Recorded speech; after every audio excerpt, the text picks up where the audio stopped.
warahmatullahi wabarakatuh. Kami dari kelompok 3, kelas F, semester 4, jurusan Pendidikan Guru Madrasah Ibtidaiyah, Fakultas Tarbiyah dan Keguruan. Berikut nama-nama kelompok kami. Saya sendiri, Widya Nurholifah, NPM 19111000134. Halo teman-teman, nama saya Vela Rosa, NPM 19111000306. Assalamualaikum, perkenalkan nama saya Mita Mutiara Hadisti dengan NPM 19111000136. Assalamualaikum warahmatullahi wabarakatuh.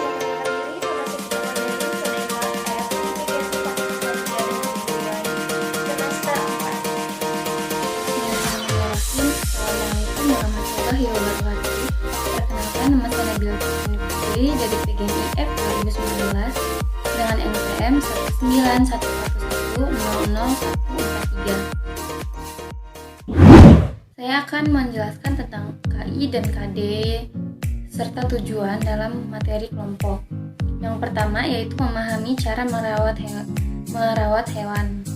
Yaitu kita menjelaskan tentang tata cara bagaimana kita merawatnya dan menyebutkan contoh hewan peliharaan.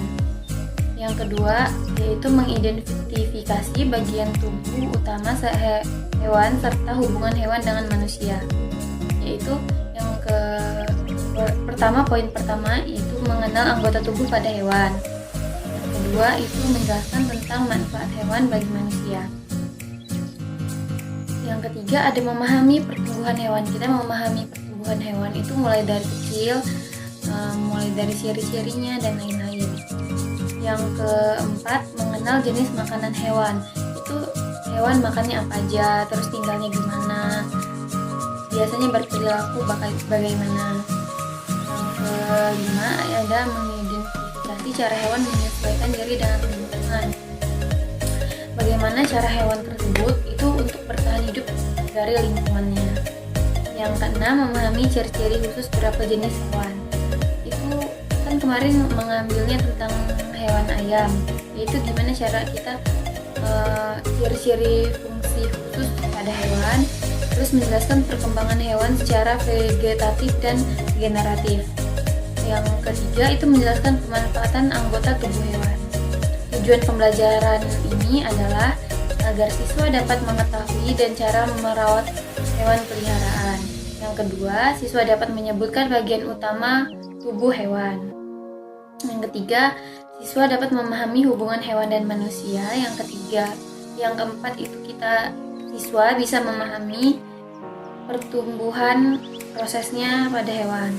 Yang kelima, kita bisa menyebutkan contoh hewan dari jenis makanan. Yang keenam, menggolongkan berdasarkan jenis makanannya. Yang ketujuh, mengetahui tentang daur hidup hewan. Itu saja yang dapat saya sampaikan, kurang lebihnya mohon maaf. Pada Allah mohon ampun. Akhiri, wassalamualaikum warahmatullahi wabarakatuh.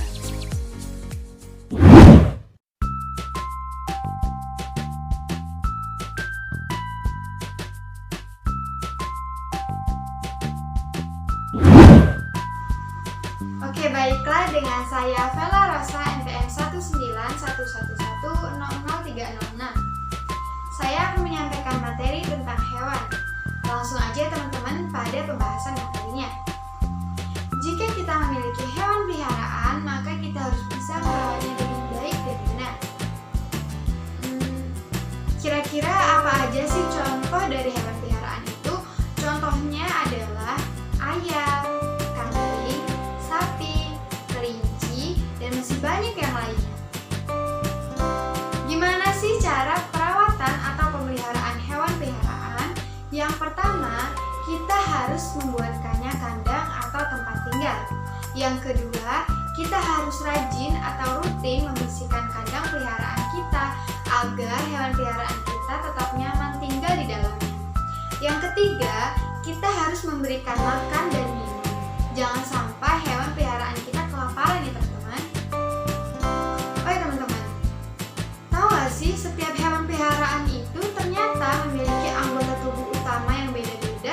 dan fungsinya juga berbeda-beda loh teman-teman.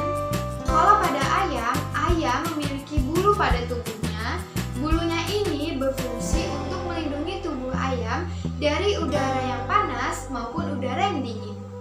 Ayam juga memiliki 2 kaki, yang tentunya sangat memudahkan ayam untuk beraktivitas berjalan ke sana dan kemari.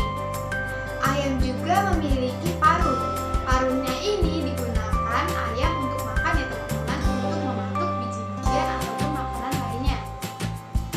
Teman-teman, ternyata kalau kita bisa merawat hewan peliharaan dengan baik, maka hewan tersebut akan memberikan manfaat yang baik juga loh buat kita. Contohnya apa sih? Kalau pada ayam ini sangat bermanfaat loh buat kita, karena daging dan telurnya bisa dikonsumsi oleh manusia. Dan contoh olahan dari daging ini sangat banyak. Salah satunya atau diantaranya adalah sate ayam dan opor ayam. Sedangkan untuk menikmati telurnya ini juga sesuai selera. Ada dengan cara digoreng ataupun dengan cara direbus. Teman-teman tahu nggak kalau misalkan hewan itu sama loh seperti manusia dan tumbuhan? Samanya kira-kira apa ya? Ternyata hewan dan tumbuhan ataupun manusia itu sama-sama tumbuh dan berkembang. Dan untuk ayam berkembang atau tumbuh, maka ayam memerlukan yang namanya makanan ya teman-teman. Dan setiap hewan pun memakan makanan yang berbeda. Kalau pada ayam ini termasuk hewan pemakan segalanya atau omnivora. Kenapa? Karena ayam memakan yang namanya jagung atau padi, yang ini termasuk tumbuhan. Ayam juga memakan buah-buahan seperti pepaya, pisang, ataupun kelapa. Dan ayam juga ternyata memakan hewan loh teman-teman, tepatnya serangga ataupun hewan kecil lainnya yang memiliki daging. Selanjutnya saya akan menjelaskan tentang daur hidup hewan. Kira-kira teman-teman udah pada tahu belum nih daur hidup hewan itu apa? Jadi daur hidup hewan adalah proses hewan tersebut lahir sampai dengan mati ya teman-teman. Nah, udah pada tahu belum? Ternyata hewan-hewan yang sering berada di sekitar manusia adalah hewan yang tidak mengalami metamorfosis. Contohnya adalah hewan ayam. Ayam berasal dari telur yang dierami kurang lebih selama 21 hari. Setelah telur tersebut menetas, maka muncullah anak ayam. Selanjutnya, anak ayam akan terus tumbuh dan berkembang hingga sama seperti induknya. Mungkin saja yang membedakan warna bulunya. Oh ya teman-teman, ternyata daur hidup secara metamorfosis ini dibedakan menjadi 2 loh. Ada yang namanya metamorfosis sempurna dan metamorfosis tidak sempurna. Urutan dari metamorfosis sempurna adalah telur, larva, pupa, dan hewan dewasa. Contoh dari hewan ini adalah lalat dan kupu-kupu. Selanjutnya, proses dari metamorfosis tidak sempurna adalah telur, hewan muda, hewan dewasa. Contohnya adalah capung, kecoa, dan lain sebagainya. Oh iya teman-teman, untuk hewan bisa tetap hidup, maka hewan harus memiliki kemampuan beradaptasi. Udah pada tahu belum adaptasi itu apa? Jadi, adaptasi adalah kemampuan hewan untuk bertahan hidup atau menyesuaikan diri terhadap lingkungan. Nah, hewan memiliki kemampuan beradaptasi ini dibagi menjadi 3 jenis. Yang pertama ada adaptasi morfologi, yang kedua ada adaptasi fisiologi, dan yang ketiga ada adaptasi tingkah laku.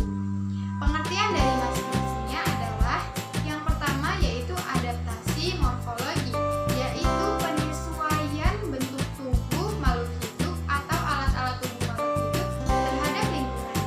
Selanjutnya yang kedua adalah adaptasi fisiologi, yaitu penyesuaian fungsi dari alat-alat tubuh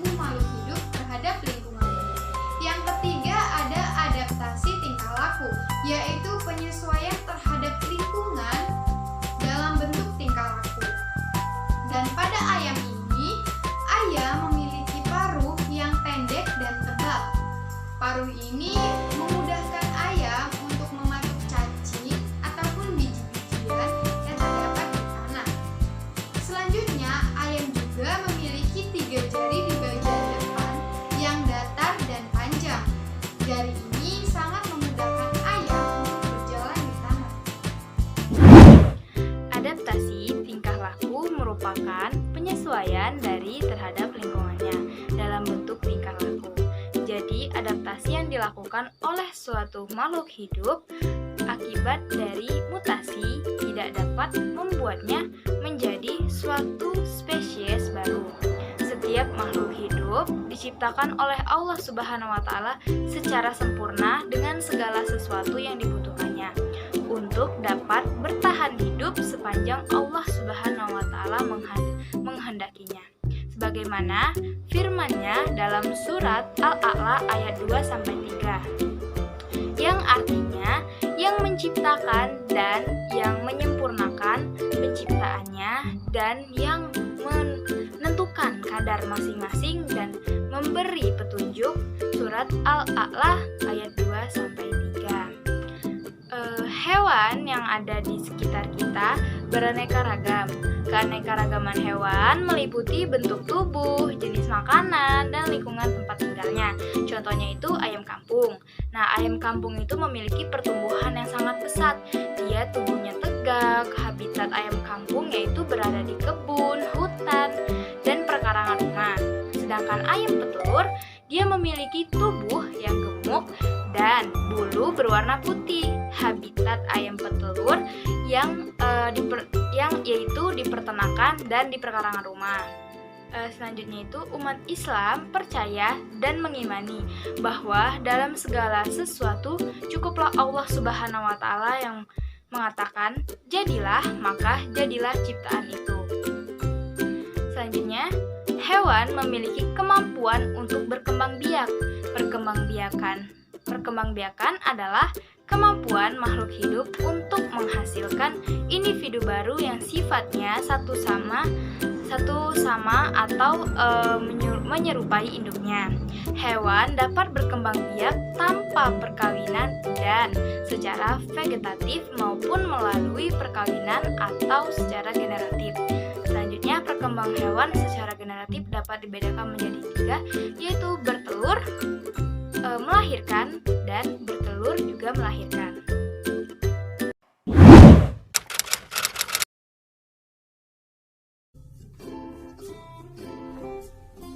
Pernahkah kalian melihat telur atau ayam?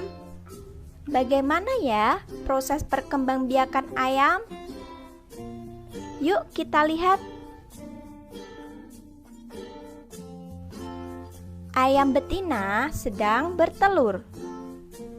Ia mengerami telurnya.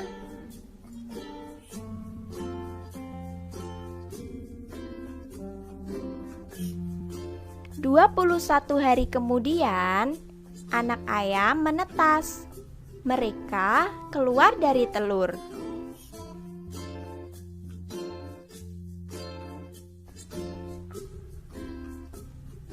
Kemudian, anak ayam mulai berdiri dan mereka mulai belajar untuk mematuk makanannya sendiri.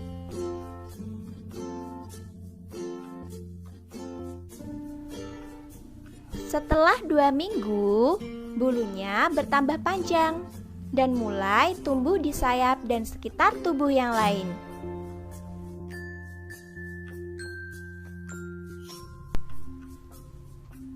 Saat 3 minggu, mereka mengikuti induknya untuk mencari makanan.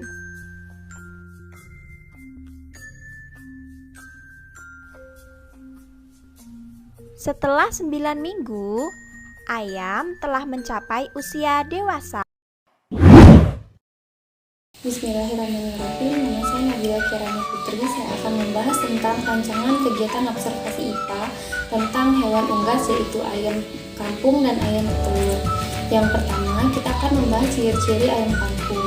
Ciri-ciri ayam kampung pada umumnya memiliki jengker yang berwarna kemerahan di kepala, memiliki warna bulu berwarna-warni. Salah satu contohnya itu warna merah, warna coklat, warna hitam. Ayam jago pada umumnya jika mereka memiliki umur yang sudah cukup, mereka akan berkokok di pagi hari. Ayam betina bertelur 6 bulan sekali, dieramkan selama 21 hari. Pada umumnya ayam kampung ini memakan makanan sisa atau beras, nasi atau mereka juga biasanya nyari makan sendiri. Ya, yang kedua ada ayam petelur. Ayam petelur umumnya itu ayam betina yang dibudidayakan. Asal-usul ayam petelur ini adalah ayam hutan FIT liar atau di campuran. Ayam petelur ini sengaja dibudidayakan untuk diambil telurnya saja. Bisa juga dimakan dagingnya. Dagingnya itu lebih empuk daripada daging ayam kampung. Tapi kalau masalah gizi atau protein itu lebih tinggi ayam kampung. Ayam petelur biasanya disediakan kandang sendiri dan diberi makan. Dia tidak hidup seperti ayam kampung yang diliarkan. Kalau ayam petelur di dalam kandang dia tidak punya, jadi disediakan makanan. Makannya itu seperti pur. Itu saja yang dapat disampaikan. Kurang lebihnya saya mohon maaf. Pertumbuhan tinggi dan berat ayam kampung serta ayam petelur dapat kita ukur dalam penelitian ini. Alat yang dipakai yaitu timbangan yang memiliki satuan kilogram dan meteran yang memiliki satuan sentimeter. Yang pertama, pengukuran tinggi ayam.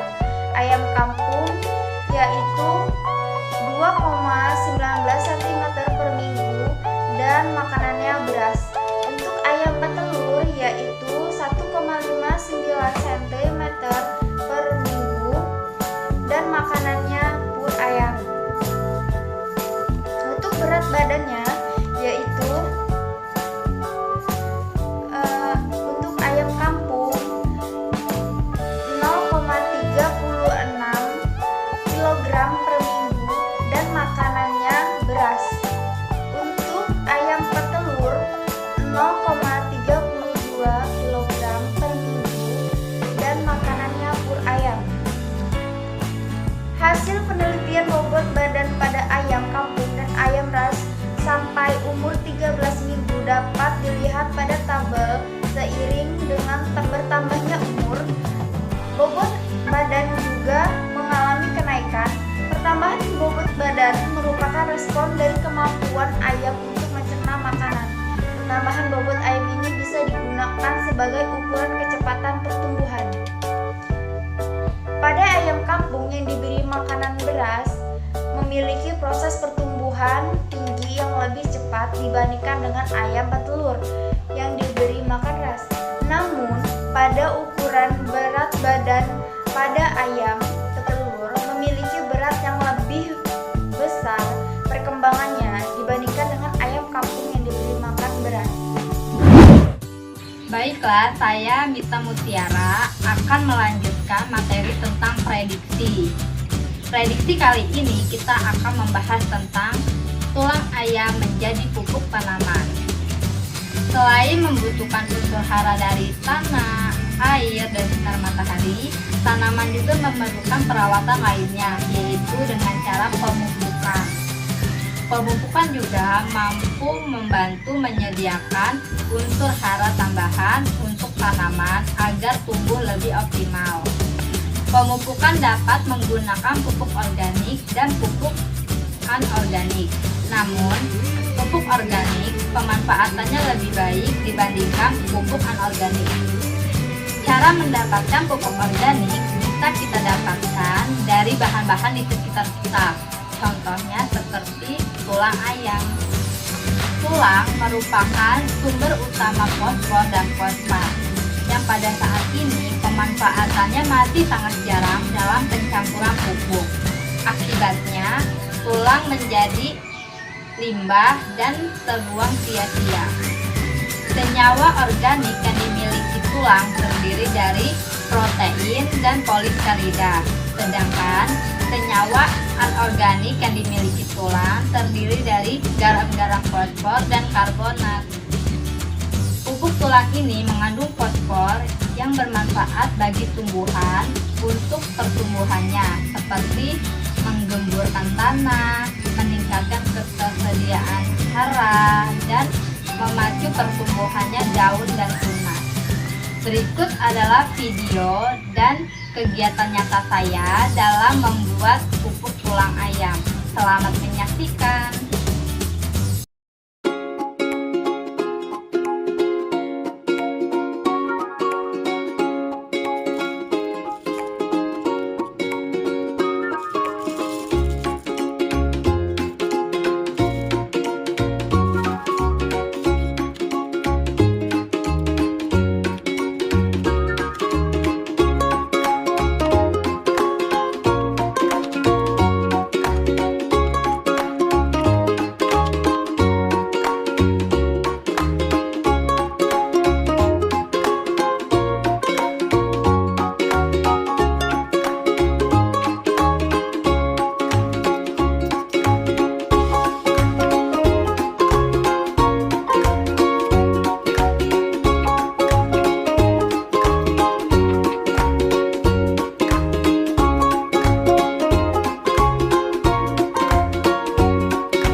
cara membuat pupuk tulang ayam.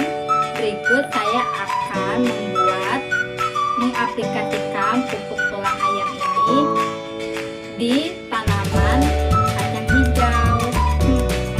Membutuhkan 2 pot tanaman, 1 sendok, tanah secukupnya, air secukupnya. Tidak lupa pupuk yang sudah kita buat tadi dan biji kacang hijau. Yang pertama, kita ambil 2 pot tanaman. Kita isi masing-masing dengan tanah secukupnya.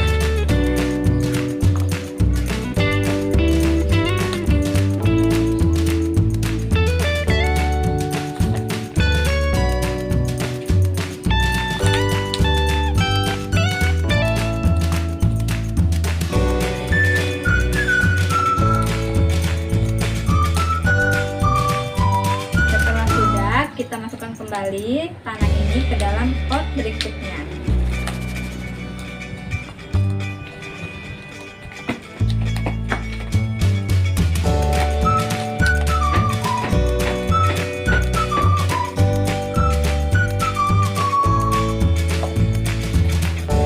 Setelah pot sudah terisi tanah, tidak lupa kita mengambil biji kacang hijau dan merendamnya selama 8 jam. Ini biji kacang hijau yang sudah kita rendam selama 8 jam. Saatnya kita pilih yang masih bagus dan kita tanam di kedua pot ini.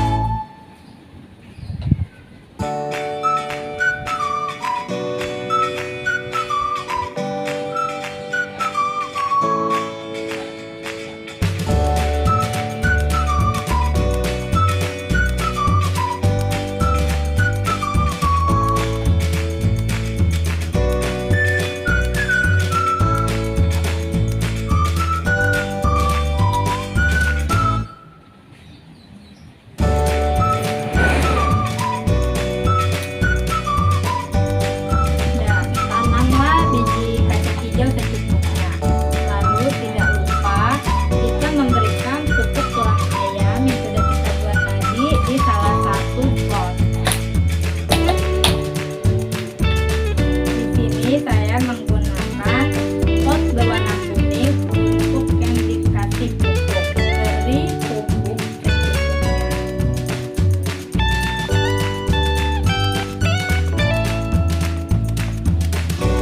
Cukup. Mengapa saya hanya memberi satu pot saja? Karena biar kita bisa membedakan pertumbuhan antara tanaman dengan pupuk tulang dan tanaman yang tidak memakai pupuk tulang. Berikutnya tahap terakhir yaitu proses penyiraman. Kita menyiramnya tidak jangan terlalu banyak. Siramlah secukupnya.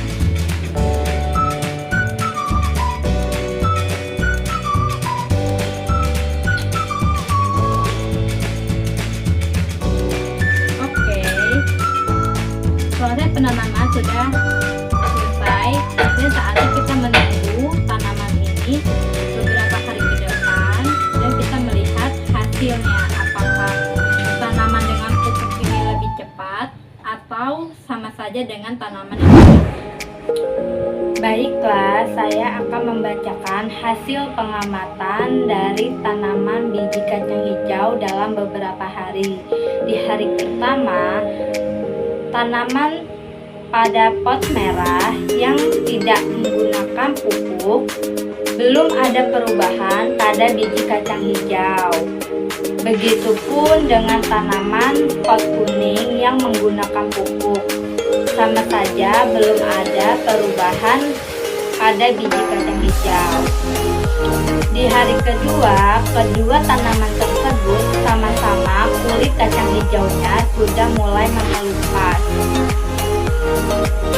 Di hari ketiga pun sama, kedua tanaman tersebut hipokotil pada biji kacang hijau sudah mulai muncul di permukaan tanah. Lalu di hari keempat, tanaman pada pot merah pertumbuhan biji kacang hijau sudah semakin tinggi dengan ukuran 3 cm dan sudah memiliki 2 daun sejati.